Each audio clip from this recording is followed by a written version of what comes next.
Hi అండి. ఈరోజు అయితే నేను వాక్కాయ చికెన్ వండుకుంటున్నాను. దీనికోసం ఫస్ట్ చికెన్ శుభ్రంగా కడిగేసుకొని ఉప్పు పసుపు పెట్టుకొని ఒక పక్కన పెట్టేసుకున్నాను. ఇవైతే వాక్కాయలు చూసారు కదా. ఆల్రెడీ ఛానల్లో వాక్కాయల మీద 2 వీడియోస్ ఉన్నాయి. ఒకటేమో నార్మల్గా వాక్కాయలు అండ్ వాక్కాయ పప్పు వీడియో కూడా ఉంది. ఇవైతే మసాలా సామాన్లు కర్రీ కోసం డ్రై రోస్ట్ చేసుకుంటున్నాను. ఇందులో అయితే కొంచెం గసగసాలు కొంచెం జీలకర్ర వేసుకుంటున్నాను. నేను మసాలా తక్కువ యూస్ చేస్తాను కాబట్టి ఇవే వేసుకున్నాను. మీరు ఇంకా కావాలంటే మిగతా ఐటమ్స్ కూడా వేసుకోండి, క్వాంటిటీ కూడా పెంచుకోండి కావాలంటే. సో అవైతే చల్లారాలి కాబట్టి ఒక ప్లేట్లోకి తీసేసుకొని అందులోనే కర్రీ కోసం ప్రిపేర్ చేసుకుంటున్నాను. ఆయిల్ వేసుకొని ఆనియన్స్ వేసుకొని మంచిగా ఫ్రై చేసుకుంటున్నాను. అవి ఫ్రై అవ్వడానికి కొంచెం ఉప్పు అండ్ కొంచెం పసుపు కొంచెమే వేసాను చూడండి. ఎందుకంటారు, ఫస్ట్ నేను ఆల్రెడీ చికెన్కి ఉప్పు పసుపు పెట్టేశాను కదా, ఇందులో కూడా వేస్తే ఎక్కువైపోతుంది కదా, అందుకని కొంచెం కొంచెం వేసాను.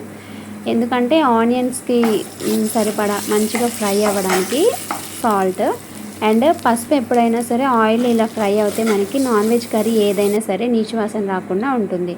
సో తర్వాత అయితే అల్లం వెల్లుల్లి పేస్ట్ కారం కూడా వేసుకొని అవి ఫ్రై అవ్వనిద్దాం.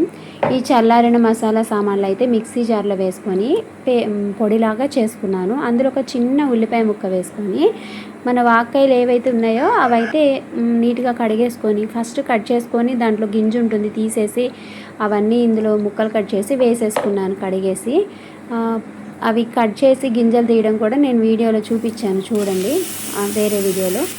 అదైతే పేస్ట్ మొత్తం ఇందులో వేసేసుకొని ఫ్రై అవ్వనిద్దాం. మంచిగా మొత్తం ఫ్రై అయిపోయిన తర్వాత ఫైనల్గా మనం చికెన్ ఇందులో వేసేద్దాం. చికెన్ వేసేసి బాగా కలిపేసుకొని ఈ పేస్ట్ ఇది మొత్తం మసాలా సామాన్లు ఇవన్నీ కూడా చికెన్కి బాగా పట్టేలాగా మిక్స్ చేసుకొని కాసేపు అయితే లిడ్ పెట్టుకోవాలి. మనం పెట్టుకుంటే ఈ చికెన్లో కొంచెం వాటర్ అది ఉంటుంది కదా, అదంతా లాగేసి చికెన్ కొంచెం మంచిగా కుక్ అవుతుంది. ఇదైతే నేను నాటుకోడి తీసుకున్నాను. నార్మల్గా బ్రాయిలర్ చికెన్ అయితే మీరు వాటర్ వేసుకోవాల్సిన అవసరం లేదు. ఇవి నాటుకోడి కాబట్టి కొంచెం వాటర్ అది కూడా మిక్సీ కడుక్కొని ఆ వాటర్ గిన్నెలో వేసుకున్నాను.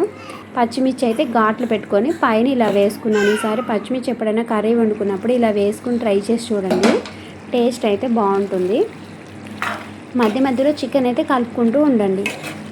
సో నాటుకోడి కాబట్టి కొంచెం టైం పడుతుంది. కుక్ అయిపోయింది. నేనైతే చూసారా ప్లేట్లో వేసి చూపిస్తున్నాను, కట్ అయిపోతుంది కదా. సో ఈ విధంగా కుక్ అయిన తర్వాత ఫైనల్గా కొంచెం ధనియాల పొడి అయితే వేసుకున్నాను నేను. కొత్తిమీర ఉంటే వేసుకోండి, నా దగ్గర అవైలబుల్గా లేదు, అందుకని నేను ఫైనల్గా కూడా కొంచెం ధనియాల పొడి వేసుకున్నాను. సో ఇప్పుడు నా వాక్కాయ చికెన్ అయితే రెడీ అయిపోయింది. వాక్కాయ ఓన్లీ పప్పులోకే అనుకుంటారు కానీ దాంతో చాలా ఐటమ్స్ చేసుకోవచ్చు. ఇలా చికెను మటను వీటిలో కూడా వేసుకోవచ్చు, పచ్చడి కూడా చేసుకోవచ్చు. సో నచ్చితే ఈసారి ట్రై చేయండి.